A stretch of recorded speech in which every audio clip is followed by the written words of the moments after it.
ডাবের পানি সাধারণত স্বাস্থ্যকর এবং পুষ্টিকর হলেও কিছু মানুষের জন্য এটি ক্ষতিকর হতে পারে। নিচে উল্লেখ করা হলো যাদের ডাবের পানি পান করার ক্ষেত্রে সতর্কতা অবলম্বন করা উচিত।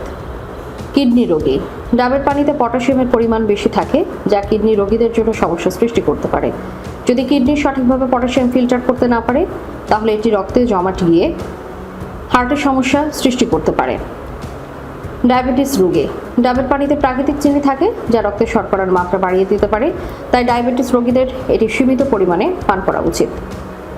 নিম্ন রক্তচাপ। ডাবের পানি রক্তচাপ কমানোর ক্ষেত্রে সহায়ক, কিন্তু যাদের স্বাভাবিকভাবে রক্তচাপ কম থাকে তাদের জন্য এটি বিপজ্জনক হতে পারে। অ্যালার্জি। কিছু মানুষের ডাবের পানিতে অ্যালার্জি হতে পারে, বিশেষ করে যারা নারকেল জাতীয় খাবারের সংবেদনশীল। এটি ত্বকের র্যাশ, বমি বমি ভাব বা শ্বাসকষ্টের কারণ হতে পারে। হার্টের সমস্যা। উচ্চমাত্রার পটাশিয়াম থাকার কারণে কিছু হার্টের রোগীদের জন্য ডাবের পানি ক্ষতিকর হতে পারে, বিশেষ করে যদি তাদের পটাশিয়াম নিয়ন্ত্রণে রাখার পরামর্শ দেওয়া হয়। ওজন কমানোর পরিকল্পনায় থাকলে। যদিও ডাবের পানি কম ক্যালোরিযুক্ত, তবে অতিরিক্ত পান করলে ক্যালোরি বৃদ্ধি পেতে পারে, যা ওজন কমানোর ক্ষেত্রে বাধা সৃষ্টি করতে পারে।